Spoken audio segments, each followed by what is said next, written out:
자, 여러분 이어서 봅니다.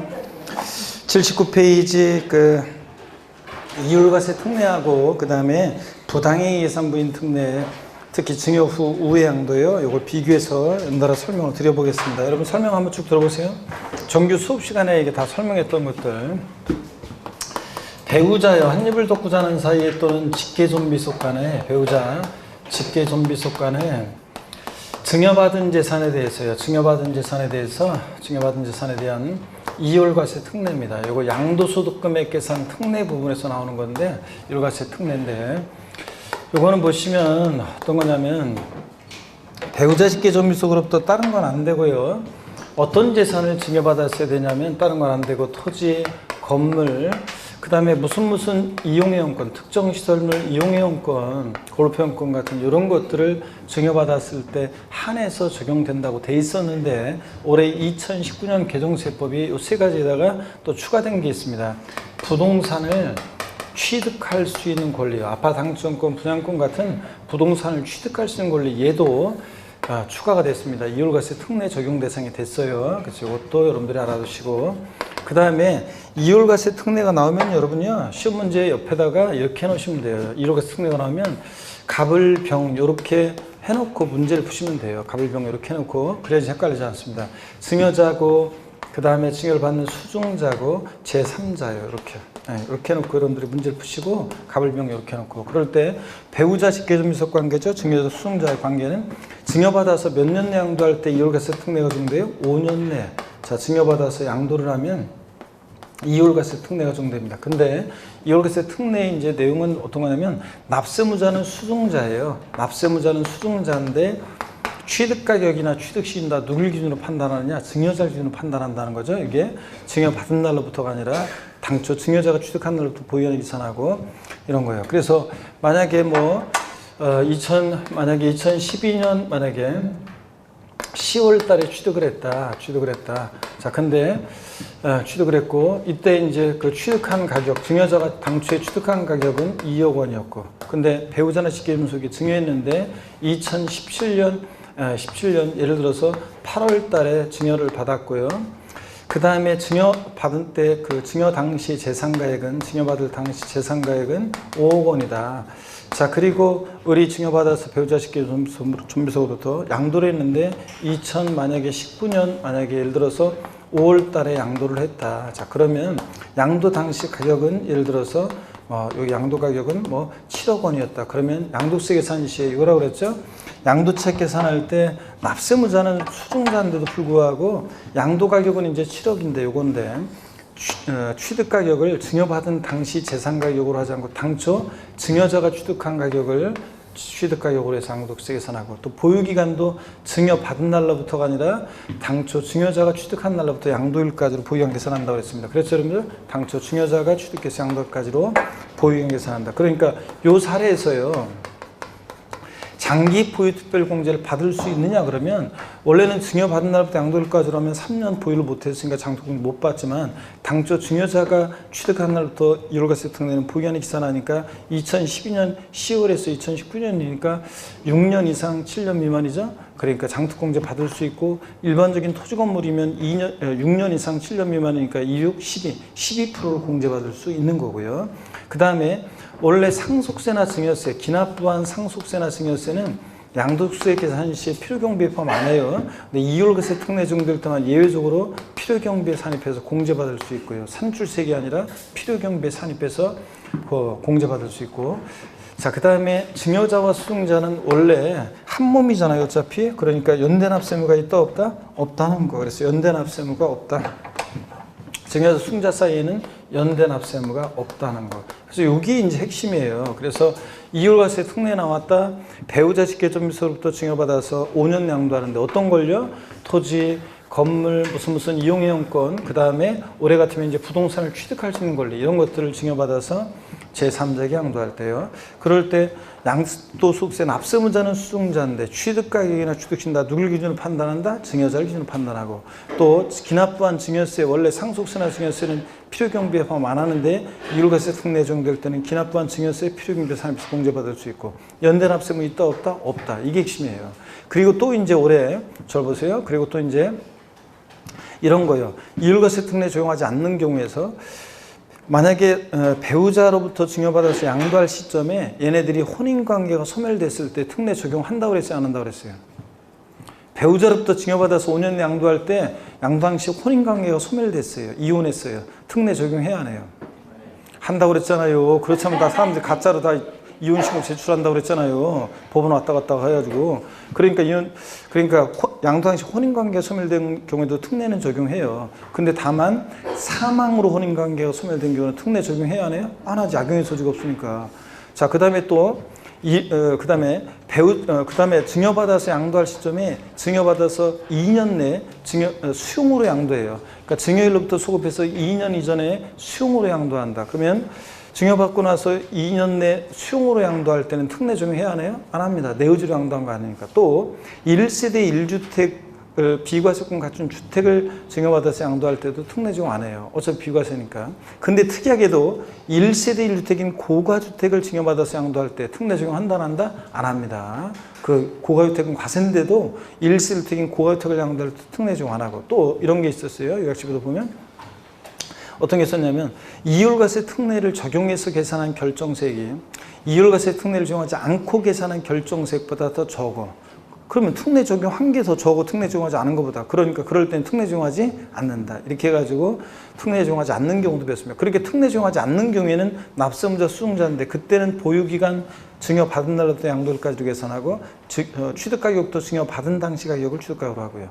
이율과세 특례가 적용되면은 무조건 누굴 기준으로 판단하고 증여자를 기준으로 판단하고. 아시겠습니까 여러분? 이거 가불비용이고. 그 다음에 이율과세 특례고 부당행위 계산부인 특례입니다. 부당행위 계산부인 특례는 특수관계자 간에만 적용됩니다. 특수관계자 간에 부당행위로 계산된 부당행위 계산을 부당하게 계산된 것을 부인하는 특례입니다. 두 가지 유형이 있었어요. 하나는 특수관계자 간의 증여 후 우회 양도예요. 증여 후 우회 양도.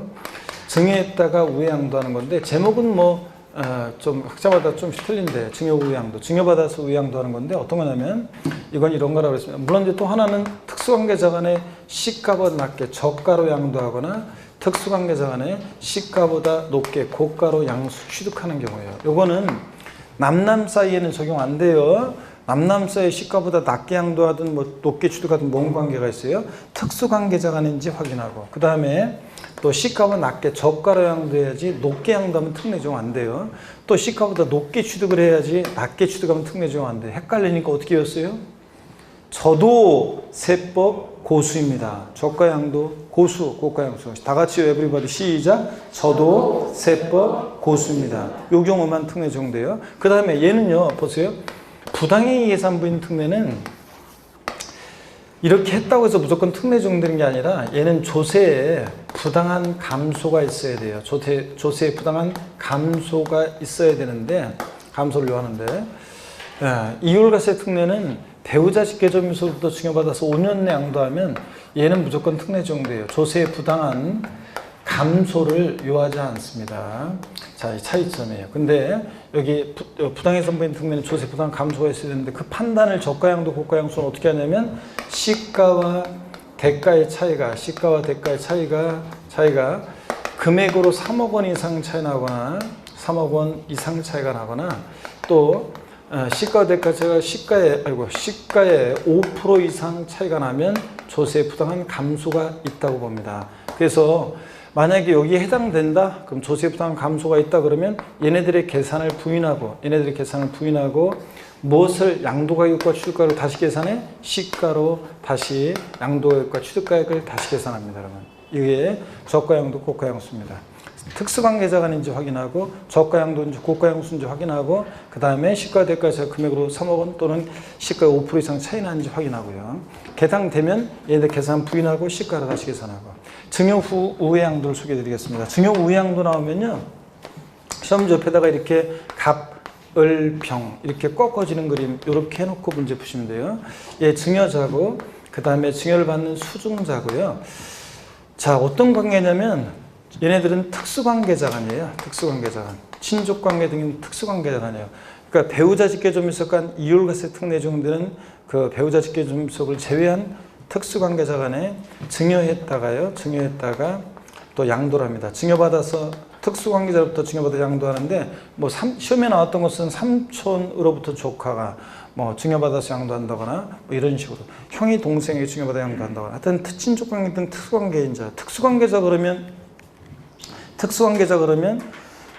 우리 회사 제가 이거 그랬잖아요. 우리 회사 종업원과 제가 사업주인데 우리 회사 종업원과 사업주인 난 특수관계자라고 했어요? 아니라고 그랬어요?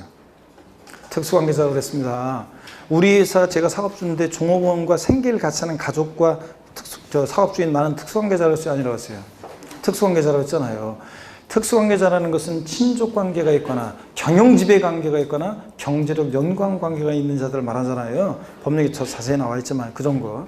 하여튼 배우자 직계존밀속 이율과세 특례가 적용되는 그 배우자 직계존밀속을 제외한 특수관계자로부터 증여받아서 몇 년 양도해야 돼요? 5년 내요. 이것도 5년 내 양도하는 건데 다만 이거는 5년 내 특수관계자로부터 증여받아서 양도했다고 무조건 특례 적용되는 게 아니라 이거는 조세에 부당한 감소가 있어야 되잖아요. 그 판단을 어떻게 하느냐? 증여우양도는 여기 잘 보세요. 수증자가 부담하는 증여세과 증여세는 받는 사람이 내는 거잖아요. 수증자가 부담하는 증여세과 양도한 것에 대한 양도소득세 계산해서 요거 두 개 합한 금액이 당초 증여자가 제3자의 얘가 당초 증여자가 제3자에게 직접 양도했을 것이라고 가정을 해서 양도소득세를 계산해봐요. 그랬더니 직접 얘가 양도했을 것이라고 가정해서 계산한 요 양도소득세보다 수증자가 부담하는 증여세 양도세 합한 금액이 이거보다 더 적어요. 그러면 지가 직접 양도하면 세금 더 나올 것 같으니까 우회적으로 돌렸다고 봐서 얘네들의 계산을 부인해요. 수증자한테 증여세 부과하지 않고 낸개세금 돌려주고 양도세 부과하지 않고 당초 증여자가 직접 제3자에게 양도하면서 봅니다. 싹 부인하니까. 그러니까 납세문자 누구냐? 당초 증여자예요. 당초 증여자 납세문자고 취득가격이나 취득시도 다 당초 증여자 기준으로 판단해요. 이거 싹 부인하고요. 차이점 보세요. 이율과세 특례에서는 증여세 낸 거 필요경비 산입해 주는데 증여우양도는 증여세 부과하지 않고 낸개세금 돌려주고 또 저기 이율과세 특례는 어차피 한 몸이니까 배우자 직계존밀속간에 연대납세무가 없는데 여기 증여자 수증자는 불법이 현묵했다고 봐가지고 증여자 수증자에 대해서 양도세 납부에 대해서 연대납세무가 있습니다. 자, 이런 거 차이점 결정적인 거 이율과세 특례는 수증자가 납세문자인데 얘는 당초 증여자가 납세문자라는 거 이런 것들이 차이점입니다, 여러분. 아시겠습니까, 여러분? 예. 자, 요 저가양도 고가양수는 뭐 자세한 설명은 제가 생략하고요. 이런 정도만 비교하겠습니다. 교재 보겠습니다, 여러분. 79페이지 배우자 직계존밀속간 증여사에 대한 이율과세 특례 봅니다. 증여자 수증자의 관계는 배우자 직계존밀속 관계인데 가라원에 보니까 양도당 시 혼인관계가 소멸된 경우 포함하되 사망으로 혼인관계 소멸된 경우 제외하고 근데 증여 후 우양도 부당해 선부인 특례는 특수관계자간인데 이율과세가 적용되는 배우자 직계존밀속은 제외하고요. 그 다음에 적용 대상 자산 보니까요. 자, 이율과세 특례 토지 건물 무슨 이용이용권 여기다가 올해 추가된 거 부동산을 취득할 수 있는 권리 아파트 당첨권이나 분양권 같은 것도 증여받았을 때 특례 적용된다는 거. 그 다음에 부당해 선부인 특례 이거 증여 우양도는 모든 양도시장 자산 다 적용받을 수 있고요. 그 다음에 적용 여부 동그라미 1번 양도당 시 혼인관계가 소멸된 경우 특례 적용하되 사망으로 혼인관계가 소멸된 경우는 특례 적용하지 않고요. 2번 사업인정고시로부터 소급해서 2년 이전에 증여받은 넘어갑니다. 경우로서 법률에 의해서 수용된 경우는 역시 내 의지로 양도하게 된 거 아니니까 특례 적용하지 않고요. 3번 증여 이율과세 규정을 적용할 경우에 1세대택 비과세 양도에 해당하는 경우에는 역시 비과세니까 특례 적용하지 않고요. 4번이 주의하라고 그랬죠. 위 3의 경우에 1세대 1택인 양도세 비과세 대상에서 제외되는 고가주택을 양도했는데도 이율과세는 적용한다 안 한다? 안 합니다. 1세대택인 고가주택 양도했을 때. 5번 증여 이율과세 규정을 적용해서 계산한 양도세 결정세액이 증여 이율과세 규정을 적용하지 않고 계산한 결정세액보다 더 적어요. 그럴 때 특례 적용한다 안 한다? 안 합니다, 여러분. 뭐하러 특례 적용해? 특례 적용하는 게 더 적은데. 자, 이렇게 해서 이렇게 특례 적용 안 하는 경우에 있어서는 납세문자 수증자인데 그때는 취득가격이나 취득시기는 증여받은 날로부터 보유한 이상하고 증여받은 가격을 취득가격으로 해서 계산합니다. 근데 이럴 것에 특례가 적용되면 다 증여자 기준으로 판단하는 거고요. 그 다음에 증여받아서 양도할까지 기간은 둘 다 몇 년 내 증여받아서 양도해? 5년 내. 납세무자, 이율과세 특례는 증여받은 배우자 직계점이속, 즉 수증자가 납세무자인데 증여 후 양도는 당초 증여자가 직접 양도하면서 봅니다. 기납한 증여세 처리, 우리 이율과세 특례는 기납한 증여세 필요경비로 공제받을 수 있어요, 예외적으로. 근데 증여 후 양도는 증여세 아예 부과하지 않고 냉겼으면 돌려줍니다. 싹 부인해버리니까 계산을. 연대납세무 규정, 이율과세 특례는 연대납세무가 있는데 이거 말이 헛나갔다. 없습니다. 어차피 한 몸이니까. 근데 증여자 수증자, 증여 후 양도는 증여자 수증자세 연대납세무 있다는 거. 그 다음에 조세 부당한 감소 여부요. 없어도 이율과세 특례는 적용하는데 증여 후 우양도 부당해선 부인 특례 같은 것들은 조세 부당한 감소가 있어야 됩니다. 조세 부담이 부당히 감소된 경우를 어떻게 판단하느냐. 1번 특수관계자 간의 증여 후 우양도는 수증자가 부담하는 증여세와 양도세 합한 금액이 당초 증여자가 직접 양도한 과정에서 계산한 양도세보다 뭐에 더 적을 때 지가 직접 양도하면 세금 더 나올까 우회적 돌렸다고 해서 계산을 싹 부인하는 거고. 2번 특수관계자 간의 저가양도 고가양수 저도세법 고수입니다. 이거는 시가 거래가 차액이 시가의 몇 프로? 퍼센트로 5% 이상 금액으로 얼마? 3억 원 이상 서로 뒤바꿀 수 있습니다. 이런 경우에 조세 부담 감소가 있다고 봅니다. 그래서 시험 문제는 이 저가양도 고가양수 이거는 이런 식으로 나올 수 있다고 그랬습니다. 이렇게 나온다고 그랬습니다. 갑이 을한테 시가 예를 들어서 10억짜리를 시가 10억짜리인데 9억에 양도했어요. 9억에 양도를 했다. 9억에 양도했습니다. 9억에 양도. 그랬을 때 9억에 양도했을 때 갑이요. 지금 주인공입니다. 갑이 시가 10억짜리 9억에 양도했을 때 양도 가격은 10억을 양도 가격으로 해요. 시가 10억을 양도 가격으로 해요. 실제 양도한 거에 9억을 양도 가격으로 해요. 5억. 예? 5억이 왜 나와요? 여기 9억이요. 9억? 9억을 양도하기로 한다? 그럼 따져보겠습니다. 10억도 나오네 또? 또 뭐 다른 의견 있는 거예요 또? 자, 둘 중에 하나니까 9억 나왔고 10억 나왔습니다. 자, 한번 따져보겠습니다. 시가 대가 그러니까 이제 관계자간이 이제 제가 얘기를 안 했는데 특수관계자간이 아니고 남남 사이 같으면 당연히 9억을 양도하기로 합니다. 근데 얘가 형이고 얘가 만약에 동생이다. 그럼 친족관계 등 특수관계자 간에 시가보다 뭐하게 양도했어요? 낮게 양도했습니다. 그러면 저도 저가양도에 해당하죠? 그러면 세 번째 조세 부담 감소가 이제 판단해 봐야 되는데 시가 대가 차이가 금액으로 3억 차이 안 나죠? 1억밖에. 그러면 시가에 또 몇 프로? 5% 이상 차이 나는지 따져봅니다. 시가에 5% 이상 차이 나는 시가 15개 5%면 얼마예요? 5천만 원 이상 차이가 나잖아요 지금. 시가 대가 1억이니까. 그러니까 얘네들이 계산을 부인하고 그럼 뭐를 양도하러 다시 계산한다? 시가로 다시 계산합니다. 그래서 얼마? 시가 10억 원을 양도하러 합니다. 아셨죠 이제? 자, 그래서 9억이 아니라 얼마? 시가 10억 원을 양도하러 하는 겁니다. 이게 부당해선 부인 특례 저가양도 고가양수입니다. 아셨죠 여러분? 네. 자, 그러면 봤고요. 그 다음에 양도소득세 기간계산의 기산점 여러분들이 별표시 하나 딱 해놓고 상속받은 자산은 역사가 다 상속계실로 붙었는데 어느 경우만요? 세율 적용 시에만 보기한이 언제부터 시작해? 비상속인 취득일부터 계산한다는 거. 상속계실부터가 아니라는 거. 요거 이제 문제집에서 이제 사례 연습 같은 거 할 거고요. 그 다음에 기본서 할 때도 어떤 얘기인지 소개해 드렸고요. 그 다음에 가업상속공제라는 것은 가업을 물려받는 거니까 다 피상속인 취득일부터 보이하는 기산하고 증여받은 자산은 다 증여받은 날로부터요. 다 세율정시든 장특공제정시든 다 원래 양도미 취득시기도 그렇고 이율과세 특례, 배우자 직계점에서 간 이율과세 특례 적용될 때는 장특공제정시든 세율정시든 다 어느 때부터 보이는 기산에 당초 증여자가 취득한 날부터 보이하는 기산하고요. 양도일까지로. 그러니까 뭐만 주의하면 돼요? 다른 건 다 똑같아요. 장특공제든 세율정시든 뭐만? 상속받은 자산만. 세율적용시에 상속계실이 아니라 어느 때부터? 비상속인 취득부터 보이하는 기산한다는 거. 그 다음에 1세대 2주택, 3주택, 비상주택 비교 이런 것도 정리 다 해놨습니다. 제가 1세대 2주택이면 미등기양도 70, 등기됐다 1년 미만이면 40, 1년 이상 보면 6에 42%입니다. 단 조정대상 내 2주택일 때는 기본세율에다 몇 프로? 10% 할증한 세율을 정하고. 자, 장특공제 적용해야 하네요? 적용해야 하네요?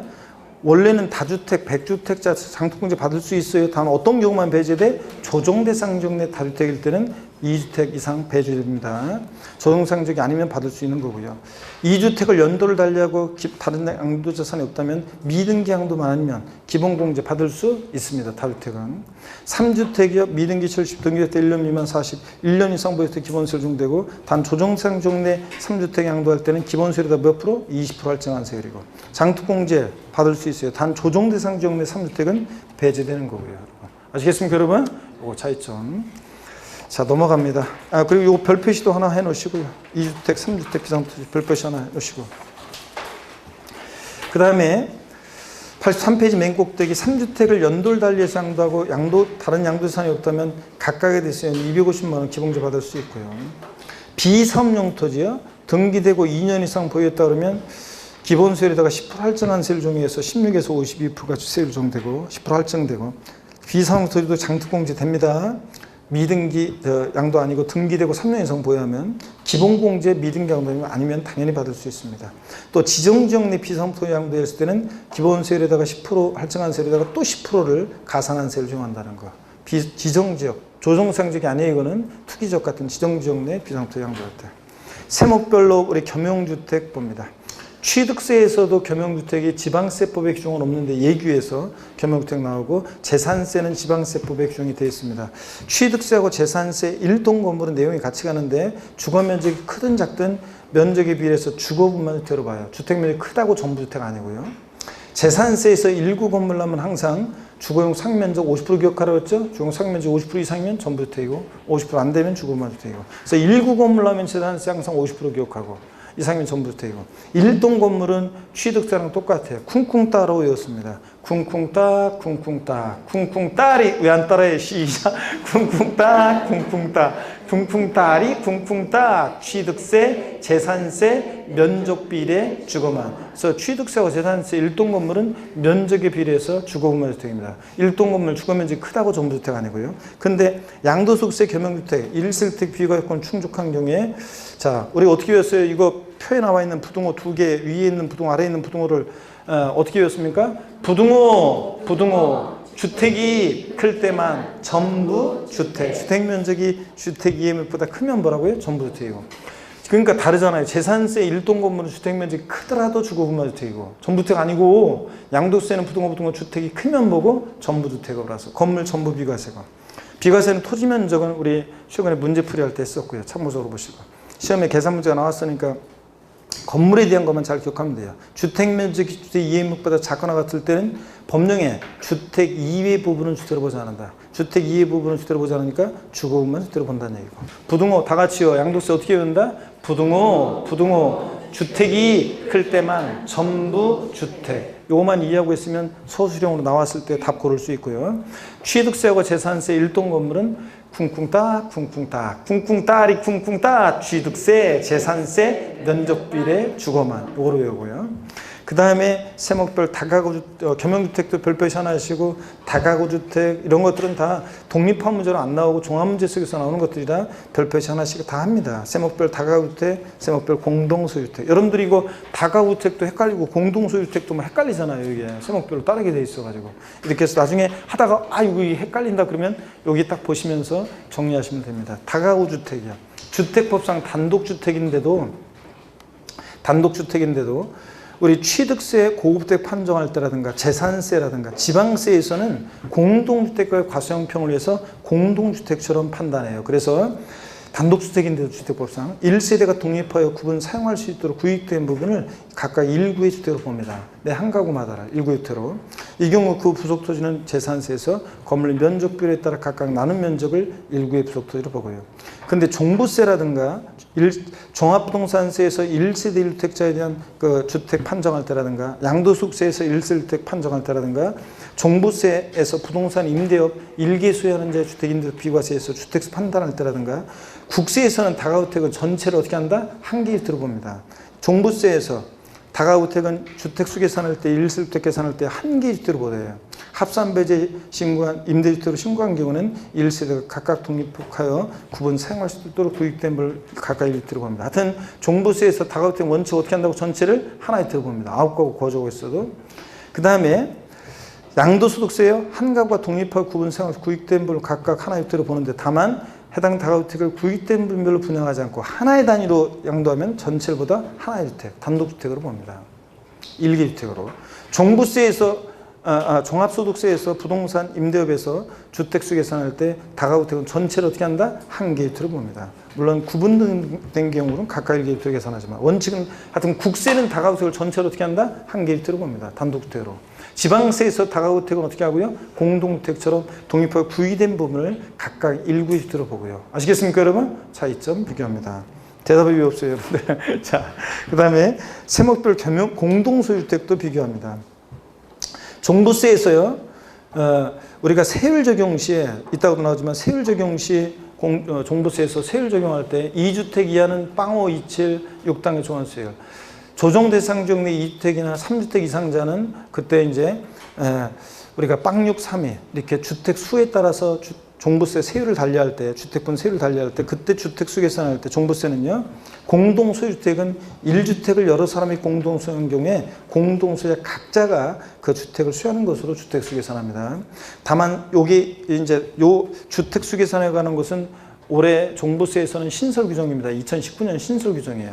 왜냐하면 이따 또 나오지만 종부세에서 세율이 작년까지는 주택분 종부세 세율이 주택 수에 따라 달라지지 않았는데 올해부터 달라지기 때문에 이 주택 수를 판정하기 위한 신설 규정입니다. 올해 2019년 개정세법. 다 뭐 어떻게 보면은 이렇게 올해 개정세법 그러면은 어떤 분은 딱 개정세법이라고 적어놓은 분이 있는 반면에 어떤 분들은 대부분 또 아무 그냥 반응이 없는 분들이 있는데 항상 개정세법은 개정세법이라고 항상 원래 표시를 해놓는 거예요, 원래 여러분들. 아이고 원래 이미 벌써 지금 한참 다 지나왔네. 아이고 진짜.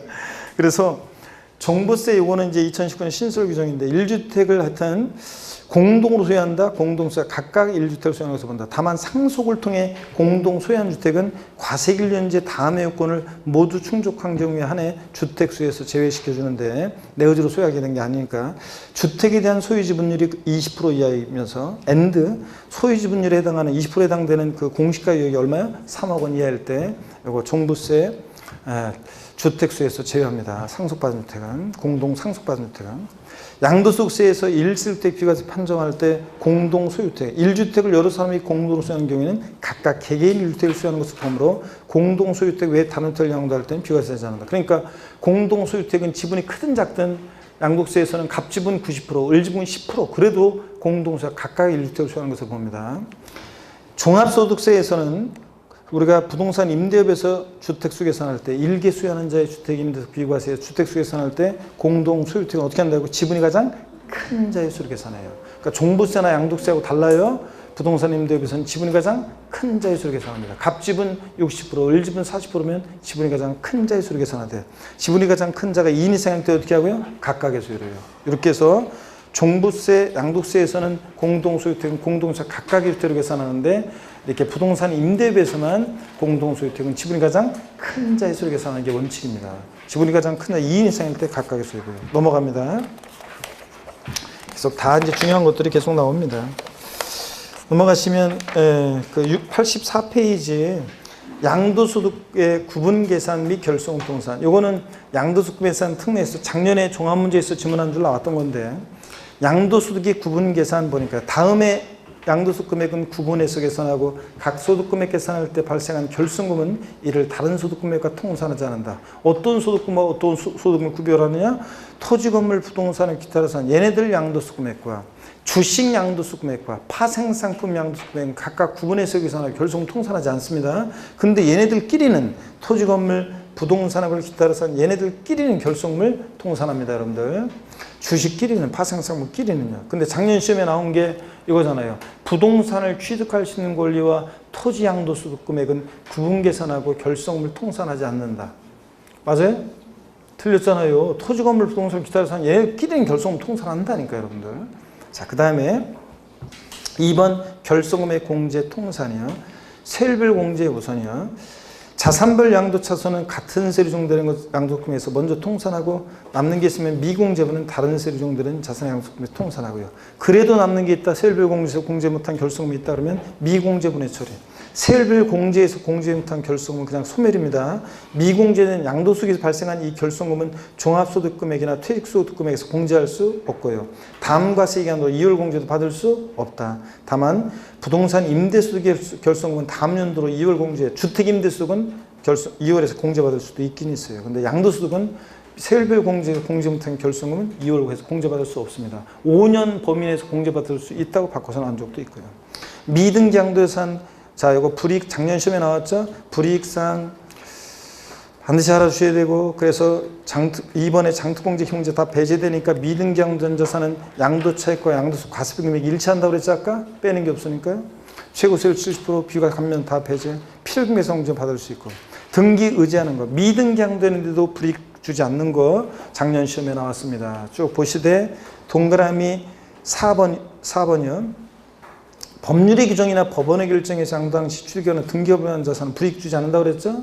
내 의지로 법률의 규정이나 법원의 결정 때문에 미등기 양도한 거잖아요. 그러니까 불이익 주면 안 되지. 장중제, 기본제 이런 거 다 받을 수 있고요. 비과세하면 받을 수 있고요.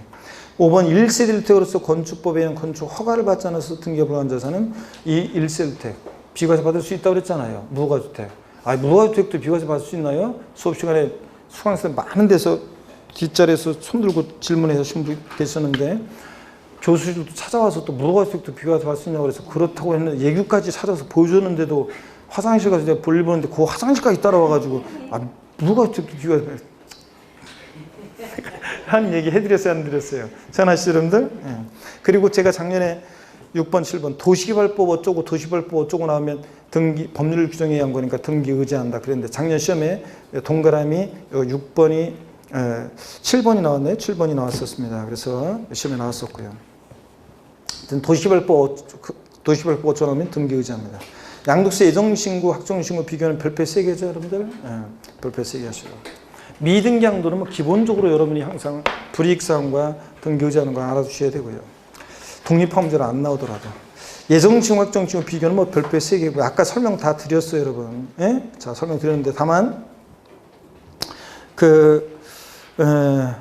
확정신고에서 2번 과세표준이었거나 결손금인 경우에도 확정신고 해야 한다는 거, 기한 내에 자진 신고 납부하도록 세액공제도 없다는 거, 가산세 확정신고 안 하면, 예정신고 안 하면 다 가산세 적용되고요. 신고불손해 가산세 40, 20, 10% 의무 위반의 정도였더라. 납부불손해 가산세 1일 0.02% 다 똑같습니다. 5번에 예정신고를 이행한 경우에 확정신고는 생략할 수 있다는 거 여러분. 하지 아니할 수 있습니다. 예정신고 했는데 다음 년도에 뭐하러 또 확정신고를 또 해요. 예정신고 한 자는 확정신고하지 않을 수 있습니다. 다만 해당 과세기간에 누진세를 중 대상 자산에 대한 예정신고를 2위 이상한 자가 이미 신고한 양도소득과 합산해서 신고하지 않았을 때는 다음 년도에 반드시 합산해서 확정신고를 해야 한다는 거예요. 예정신고 했는데도. 작년 시험에 나왔었죠. 이거 정답 질문으로 옳은 거 골라라 해서. 그 다음에 3번 요거 작년 2018년 개정세법이에요. 아직 시험에 안 나왔어요. 양도소득세 예정신고 기한 내 무신고하거나 과소신고했어요. 그랬다가 다음 연도에 확정신고 기한까지 신고하거나 수정신고한 경우에 무신고, 과소신고 산세 몇 프로 깎아줘? 50%. 이거 우리가 여러분 보세요. 양돌이 속하는 달의 말일로부터 2개월 내에 예정신고를 만약 양돌이 속하는 말일로부터 2개월 내에 예정신고를 불이행했어요. 불성실했어요. 그러면 무조건 다음 연도에 다음 연도 이제 5월부터 5월 30일까지 5월 1일부터 5월 30일까지 다음 연도에 확정신고를 했습니다. 예정신고를 불성실하면 가산세가 적용되는데요. 다음 연도 5월 달에 확정신고를 이행한 경우에는 예정신고 불성실에 대한 가산세는 적용해요? 아니면 적용하지 아니해요? 적용해요? 아니면 적용하지 않아요? 예정신고를 불성실했는데 다음 연도 5월 달에 확정신고를 이행했어요. 예정신고 불성실에 대한 가산세는 적용해야 안 해요? 예? 적용해야 안 해요? 아이고 이거 적용한다고 그랬잖아요. 그럼 보세요. 예정신고 확정신고는 어떤 관계냐? 중년의 남녀 수강생 짝이 돼서 앉아있으면 둘이 어떤 관계예요? 내가 갑자기 기습적으로 물어보면 내가 이제 예고 안 하고 이런 얘기 안 하고 갑자기 뭐 딴 얘기 하다가 둘이 어떤 관계예요? 딱 물어보면 정색하고 물어보면 깜짝 놀라면서 아무 관계 아니라 펄쩍 뛴다는 얘기 했어요 안 했어요? 했죠? 자, 그럴 때 예정신고, 확정신고는 어떤 관계냐? 남남이라고 그랬잖아요.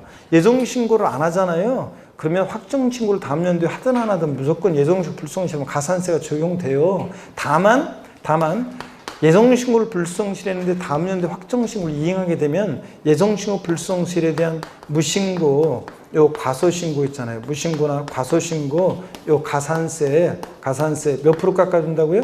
50% 감면해 준다고 그랬잖아요. 50% 감면받을 수 있는 거지. 자, 그래서 감면받을 수 있는 거지. 예정신고 불성실하면 무조건 가산세예요. 다음 연도에 확정신고 하든 안 하든 상관없이. 아시겠습니까, 여러분? 꼭 알아두라고 그랬습니다. 그래서 예정신고는 무조건 해야 돼요. 양도소득세 말부터 2개월 이내에 부동산 팔면. 근데 안 했다면 다음 연도에 확정신고라도 해야지 그래도 세금을, 가산세를 절반이라도 깎아주니까 자, 절세할 수 있다고 그랬잖아요. 꼭 알아둡니다. 이 얘기고 아직 시험에 안 나왔기 때문에. 그래서 여기 하여튼 예정신고, 확정신고 비교, 예정신고 기한 중요하지만 제가 아까 다 봤기 때문에 생략한 거고요. 넘어갑니다. 예정신고 기한은 아까 다 봤고 앞서서 오전에 다 봤고 2번 양도차익이 없거나 양도차손이 발생한 경우 예정신고를 하여야 한다는 거.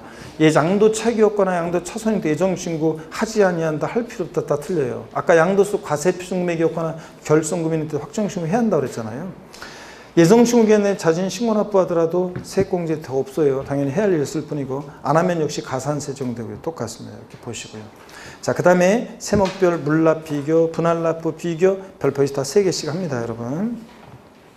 별표 3개씩 하시고. 그 다음에 예정신고를, 물납이요. 한번 보겠습니다. 종부세, 양도세는 물납 폐지됐죠? 안 돼요. 국세에서 물납은 뭐만? 상속세만. 지방세에서 물납은 뭐만? 재산세만 허용됩니다. 국세에서는 상속세만이에요. 종부세, 양도세 안 되고. 재산세에서 물납은 납부할 때 얼마? 1천만 원 줘갈 때 납세무자 신청을 받아서 어떤 걸 물납하느냐? 부동산이긴 한데 넘이 신고해 놓은 거로 돼야 안 돼요? 안 돼요. 과세관할 구역 내 부동산에 한해서만 할 수 있습니다. 뭐 물납 신청 절차 10일, 5일, 뭐 납부기한 10일 전까지 신청해야 한다는 거, 또 물납하면 납기내 납부한 것으로 본다는 거, 물납 부동산의 평가 이런 것들은 요약집에 있고 제가 생략했습니다. 넘이 신고해 있는 걸 안 되고 해당 과세관할 구역 내 부동산에 한해서만 할 수 있고 납부기한 며칠 전까지? 10일 전까지 할 수 있습니다. 10일, 5일 이런 거. 물납 신청 불허가 받으면 그대로 끝나는 게 아니라 물납이 가능한 과세관할 구역 내 다른 부동산으로 물납을 신청하면 변경에 신청하면 신청할 수 있다 그랬습니다. 아유 졸린 우리 저기 누군지 특정해 주기로 했죠? 우리 여기서 요 줄 우리 맨 끝에 하얀색 옷 입은 우리 남성 수강생분 박수 한번 쳐줍니다. 힘내라고. 아이고 돌았어 오늘. 자 돌고 있어. 아이고 힘내라고. 힘내시고 또 박수 받고 싶은 분들은 또 졸거나 눈빛이 초점이 없어지거나 이런 분들이 계시면 또 누구라고 하고서 박수를 쳐드리도록 하겠습니다. 아셨죠? 힘내드리고 자 옆에 짝이 격하게 막 그렇지 좀 주물러주고 이제 혼자만 공부하지 말고 자 이렇게 해서 중요합니다. 예정신고, 확정신고 납부 지금 기한 예정신고 기한 제가 앞에서 했기 때문에 생략했지만 시험에 매년 나오는 거고 확정신고 납부 무조건 나오는 거고 그리고 또 요 개정된 내용 포함해 가지고 85페이지 읽은 얘기까지 해가지고 별표 3개 하고 반드시 정확하게 알아둡니다.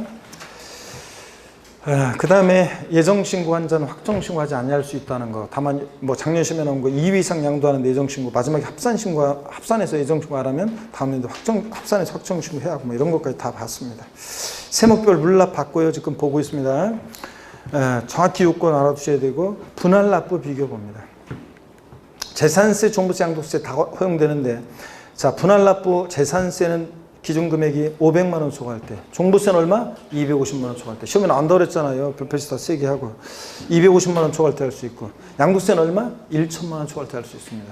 재산세는 500만 원 넘게 내기 어렵잖아요. 근데 그래서 뭐 우리 집은 이번에 재산세 고지서 날라오신 분들 우리 집은 재산세 고지서 날라왔는데 500만 원 넘게 나오신 분 저한테 윙크 아니다 그냥 손 들어 그냥 그냥 자 손 없으시잖아요. 자, 그래서 우리 집은 재산세 500만 원 넘게 내고 있다. 이런 있어요? 자, 왜 그래? 자, 그래서 500만 원 넘게 내고 있는 분 드물잖아, 이렇게. 종부세 250만 원 초과하고 양도세는 1000만 원 넘게 내는 거 쉽습니다. 양도세는 1000만 원 초과할 때. 분할 납부기 한 재산세는 납부기 한 제는 몇 개월? 2개월 내. 종부세는 납부기 한 제는 몇 개월? 6개월. 종부세는 12월 1일부터 15일까지를 납부기한으로 하죠. 딱 정해져 있죠. 12월 15일 그때부터 6개월이니까 다음 연도 6월 15일까지 종부세는 다음 연도 6월 15일까지 분할을 납부할 수 있고요. 딱 정해져 있고 양도세는 자 예정신고납부든 확정신고납부든 특히 예정신고 납부기한 경과가 몇 개월이네? 2개월 이내 분할 납부요. 종부세만 6개월이네요. 분할 납부 처리 기준은 그 배라고 그랬어요. 납부할세액이 500만 원 초과할 때 재산세는 그 처리 기준은 배예요. 그러니까 1천만 원 이하 1천만 원 초과 나눠서 1천만 원 이하일 때는 500만 원 초과하는 금액 분할 납부입니다. 납기 내엔 최소 얼마 깔고 500 깔고 나머지 금액. 그러니까 재산세 납부할세액이 800이다. 최대 분납가능 금액 얼마예요? 300. 재산세 납부할세액이 600만 원이면 최대 분납가능 금액 얼마예요? 100만 원. 1000만 원이면 얼마? 500. 최대 분할 납부 가능하고. 1천만 원 내려와서 초과할 때는 몇 프로예요? 50% 이하 금액 절반까지. 재산세 납부할세액이 1,400이다. 1,400. 최대 분납가능 금액 얼마예요? 700 절반까지.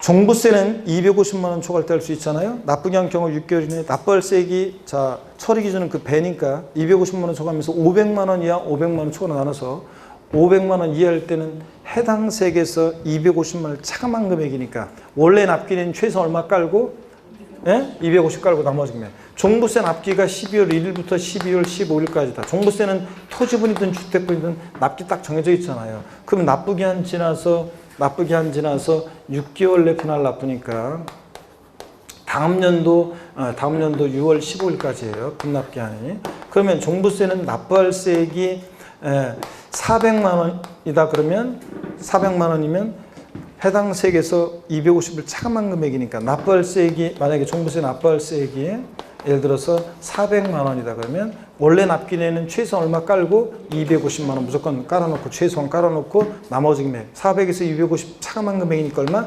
150만 원 분할납부 이겁니다. 아시겠습니까? 그러면 500만 원일 때는 최대 250만 원 분할납부 납기내 250 깔고 나머지 금액 차감한 금액.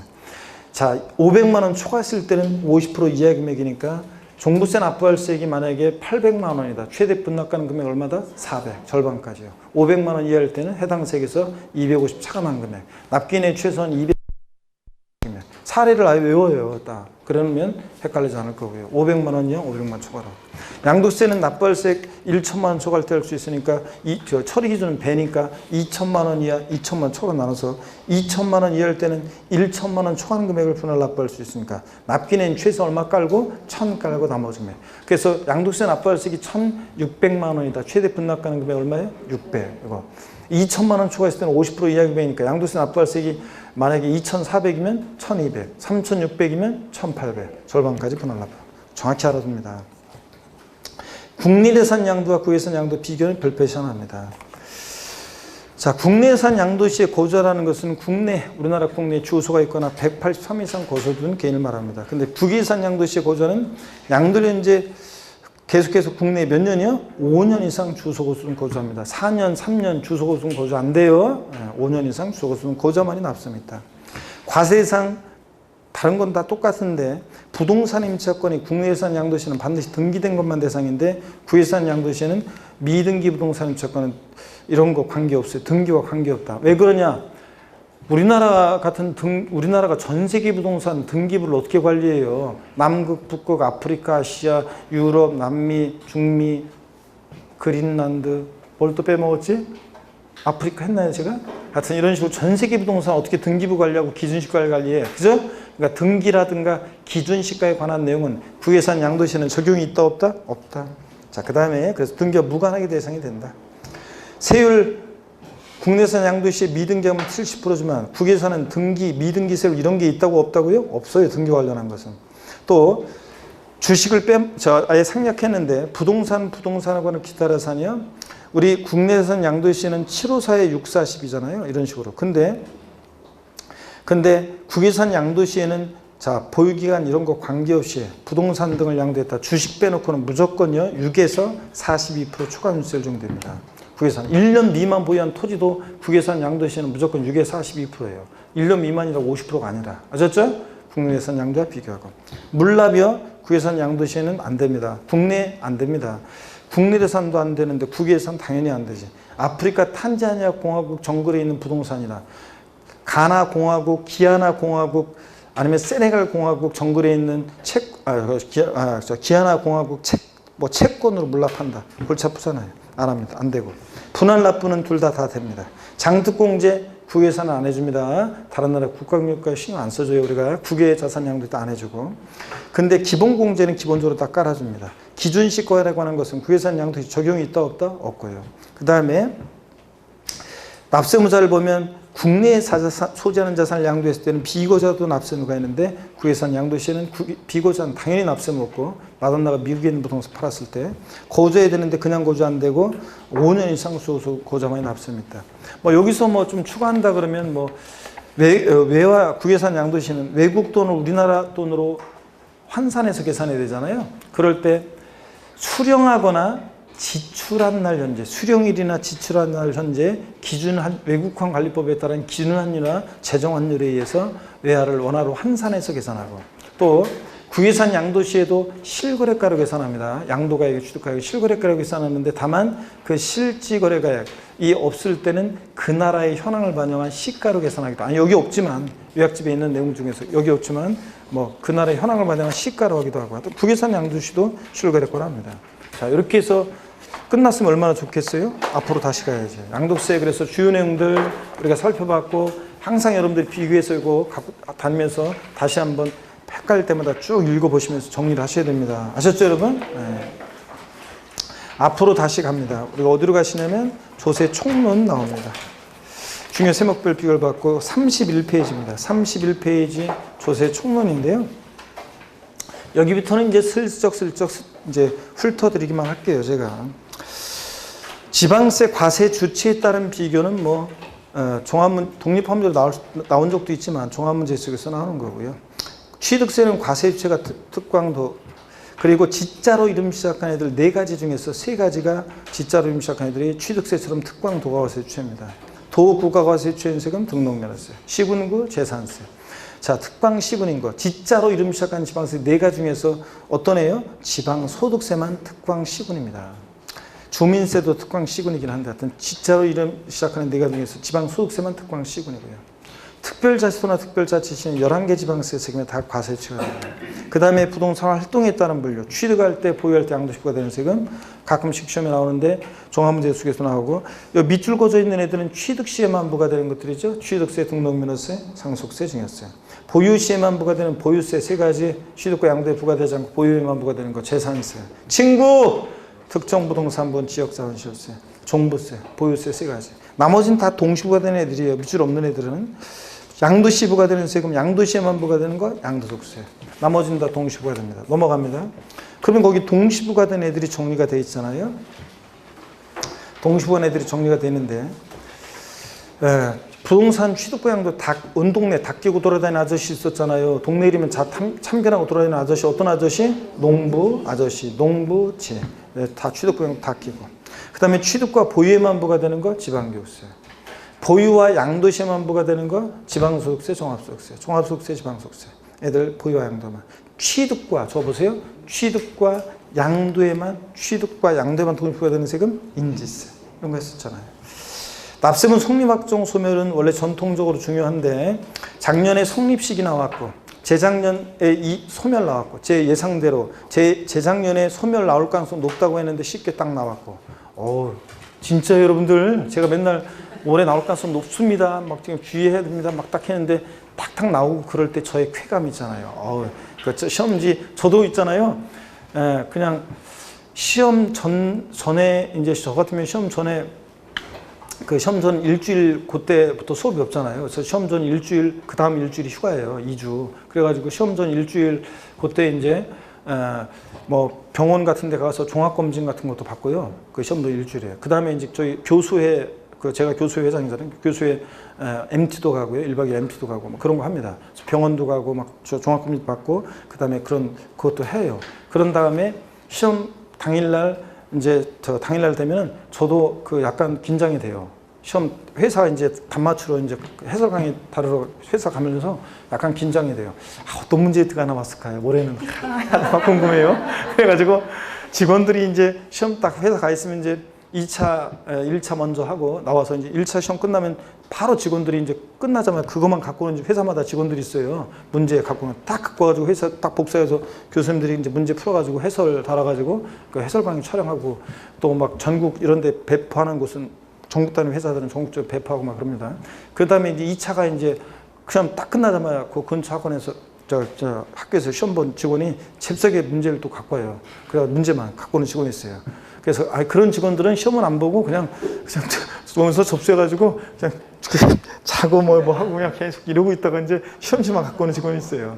그래서 딱 갖고 오면 복사하고 착 저희들한테 나눠주면 저희들이 문제 딱 보면서 이제 해설 다 답 맞추고 해설 달고 그래서 가답안이 나오기 전에 이미 가답안 5이잖아요. 나오기 전에 이미 저희는 그 요새 늦춰준 것 같던데 나오면은 저희들이 이미 저 답 맞춰가지고 저 해설 달아가지고 이미 내가 대충 해설 이제 이렇게 할 거 해가지고 저 워드 쳐가지고 다 해설해놓고 그 촬영으로 들어가요. 그래가지고 만약에 촬영했는데 가답안하고 딱 나왔는데 안 맞잖아요? 그럼 다시 재촬영해야 돼요. 근데 세법은요, 여태까지 그런 적이 없어요. 세법은 재촬영한 적이 없어요. 안 맞은 적이 없어요. 나중에 정답 안 나왔을 때 복송답 되는 건 있어도 안 맞은 적이 없어요. 세법은. 진짜 역대 한 번도 그런 적이 없어요. 세법은. 그냥 세법은 다 그냥 그런 대로 다 돼요. 복송답이 됩니다. 그냥 이렇게 뭐 논란의 여지가 없어요. 근데 뭐 학계론이나 보니까 뭐 그런 거라든가 뭐 이런 것들은 공법이나 이런 것들은 교수님들 보니까 긴장했더라고 보니까 막 회사마다 틀려 답이. 회사마다 가답안 나오는데 틀려. 몇 문제씩. 가답안이 틀려요. 가답안 나오면 회사마다 틀려요. 막 틀리고 그러니까 내가 보기에는 그건 진짜 위험하겠더라고 보니까. 근데 세법이나 이런 거는 그럴 리가 없어요. 세법이 한 번도 역사상 그런 적이 없었어요. 한 번도. 다른 교수님들하고도 하고 뭐 혼자든 뭐든 그런 적이 없어요. 세법은 뭐 확실합니다. 다만 이제 복송답 이제 저 답 맞추면서 해설 달면서 제가 이제 얼마나 강조한 내용이 이제 제대로 나왔는지 수험생 입장에서 이런 것들은 맞췄을까 틀렸을까 그런 걸 이제 생각하고 이렇게 합니다. 이제. 근데 이제 제가 이제 이렇게 뭐랄까 강조하지 않은 내용이 나왔잖아요. 그게 쉽든 뭐하든 강조하지 않은 내용이면 이제 그러면 이제 좀 쓰라린 거고 이제 강조한 내용이 나오면 이제 그런 것들 위주로 나오면 그런데 제가 맨날 얘기잖아요. 12문제에서 13문제는 수없이 강조한 내용이에요. 답만 실수하지 않으면 여러분들이 자 그런 거고 나머지 뭐 계산 문제라든가 한 문제 나오는 거라든가 이런 거는 응용력 발휘해야 되는 건데 이거 어떻게 도와줄 수가 없어요. 이론 배운 거를 응용력 문제인데 계산 문제는 계산 그대로 적중하는 경우도 있지만 아무래도 응용력을 좀 발휘해야 되기 때문에 그런 거라든가 의의 범위에서 지문들 나온 것들 섞여 있어요. 잡다한 것들 그런 것들 세법이 엄청나게 부동산 세법 방대한 내용을 추려서 제가 강의하는 거지 그걸 어떻게 다 강의해요. 여러분 소화해낼 수도 없고 세법 1차 가면 모르겠지만 16문제 나오는데 그러니까 의의 범위에서 나오는 것들이 있는데 다 고른 지장이 없고요. 그래서 그런 것들만 주의하시면 세법은 항상 제가 시험하고 나서 작년인가 재작년인가 어떤 타사에서 재작년이었나 어떤 교수님 한숨 쉬면서 이렇게 문제가 나오면 28회 때구나. 이렇게 문제가 나오면 강의 못하겠네 뭐 이러시는데 어떤 문제가 있었는데 몇 문제 있었는데 나는 연락이 강의한 거였었거든요. 나온다고? 근데 그 교수님은 자기가 안 하셨나 봐. 그런데 막 그렇게 하면서 한숨 쉬면서 그러시더라고요. 그런데 가만히 그냥 그럴 때는 그냥 그러게 요즘 문제가 이러면서 나도 맞장구 쳐주는데 그런 게 있어요. 그래서 이것도 그래요. 성립확정 소멸 28회 때 나올 가능성이 높다고 했는데 제가 예상한 것보다 더 쉽게 나왔고 성립확정 작년에 나온다고 했는데 성립 나왔고요. 올해는 확정이 중요하다고 그랬죠. 확정이 별표시 2개 하고 소멸이 하나 하시고요. 그래서 확정이 중요하다고 그랬습니다. 자, 성립은 작년에 나왔기 때문에 제가 요거 그냥 가볍게 그냥 취득세는 취득하는 때고 등록에 대한 등록세는 등기 등록하는 때고 그 다음에 그 재산세하고 특정부동산분 지역자원시설세 종부세는 과세기준 6월로 똑같고 주민세가 올해 다 통일됐죠. 재산분이든 균등분이든 다 언제로? 7월 1일로 통일된 거. 과세기준이긴 한데 7월 1일. 재산세들하고 다르다는 거 비교하고요. 그 다음에 쭉 내려와서 뭐 그런 것들 보시고 여러분들 나머지 그냥 쭉 읽어보시고 여러분들이 자 2번 납세금 확정이 중요하다고 그랬죠. 올해 별표 2개 큼지막하게 하시고요. 뭐 3개도 뭐 괜찮습니다. 확정은. 그래서 납세금 확정이란 말을 보면 항상 누가 세금 계산하냐를 떠올리라고 했잖아요. 누가 세금 계산하냐. 그래서 신고 납부하는 세금은 원칙적으로 납세무자가 세금 계산하잖아요. 그러니까 납세무자가 납세금 확정하는데 어느 때 확정이 된다? 신고하는 때요. 그래서 취득세, 등록면허세, 그리고 지자로 이름 시작한 애들 4가지. 특정 자원분 지역자원시설세가 신고 납부죠. 지자로 이름 시작한 애들 나머지 지방소득세, 지방소비세, 또 취득세, 등록면허세, 부가세 때 지방교육세 이런 애들, 또 국세에서는 양도소득세, 또 종부세 신고납부 선택할 때 이렇게 신고납부하는 세금들은 납세무자가 납세무자를 확정하는데 어느 때 확정이 된다? 신고하는 때. 시험 문제는 이거예요. 다음 원칙적으로 납세무자가 표준과 세액을 과세관청에 신고하는 때 확정되는 지방세는 국세는 이거 물어봐요. 신고 납부한 애들 징수방법 알면 되잖아요. 신고하는 때 확정되는 지방세 어떤 거예요? 취득세, 등록면허세, 지자로 이름 시작하는 4가지. 국세에서는 어떤 거예요? 소득세, 법인세, 부가세 등등등. 종부세도 신고 납부 선택하면 어느 때? 신고하는 때 확정이고 이거잖아요, 여러분들. 그 다음에 또 양가로 2번 보통징수나 정부과세는 세금은 과세 주체가 과세권자가 표준과세액을 결정하는 때 확정되는데 시험은 과세권자가 표준과세액을 과세관청에서 결정하는 때 확정되는 주체가 어떤 거냐? 지방세, 국세 물어봐요. 결정하는 때 확정되는 지방세 어떤 거예요? 재산세. 친구 지역자원시설세, 특정부동산분, 특정부동산분 지역자원시설세. 재산세, 부가세일 때 지방교육세. 지방교육세나 농특세 같은 부가세들은 그때그때 달라요. 본세에 따라서 뭐 신고 납부할 수도 있고 보통징수할 수도 있고. 그 다음에 종부세, 상속세, 증여세는 어느 때요? 결정한 때 확정됩니다. 인지세나 특별징수하는 지방소득세는 참고예요. 자동 확정된다고 하는데 얘네들은 신고하거나 결정하는 특별한 절차 없이 납세는 성립하면서 그대로 세액이 확정되는 세금 참고고요. 소멸사유 5가지, 납부, 충당, 부가권의 취소, 제척기간 만료, 소멸시한성 5가지요.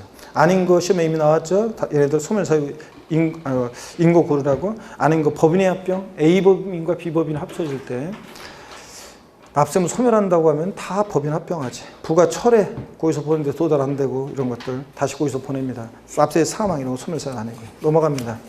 제척기간과 소멸시효 비교는요.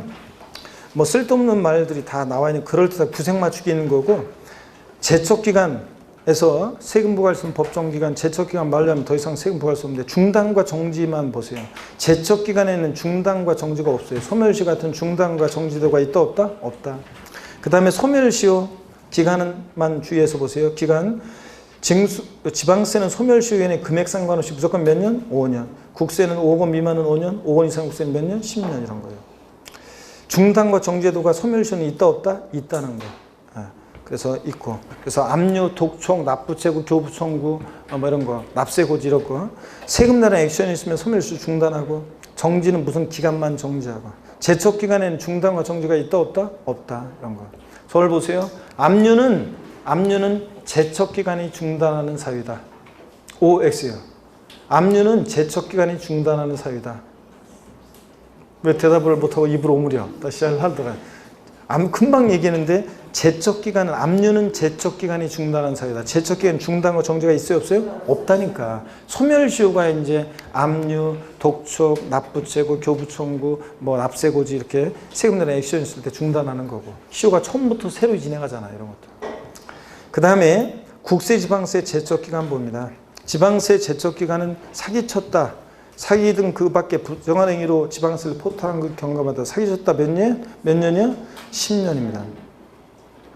근데 니은, 디귿, 니을번처럼 무신고긴 무신고인데 어떤 사항과 결합해서 무신고는 몇 년이고? 10년이고.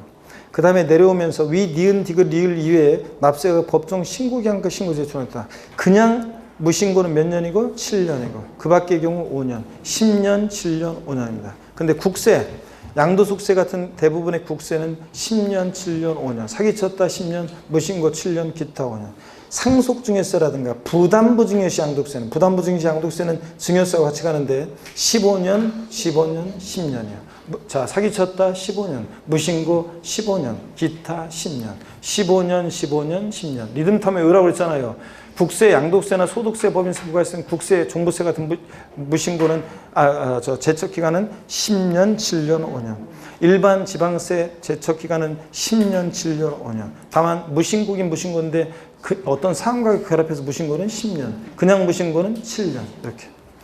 기한후 신고와 수정 신고 제척기간에는 별표시 하나만 하시고요. 제척기간에 별표시 하나 하시고 기한후 신고 및 수정 신고는 별표시 여러분들이 3개 합니다. 기한후 신고, 수정 신고. 자, 기한후 신고 보시니까 아니구나. 잠깐 쉬었다 가야 되겠네요. 잠깐 쉬었다가 여기서부터 보도록 하겠습니다. 잠깐 쉬겠습니다.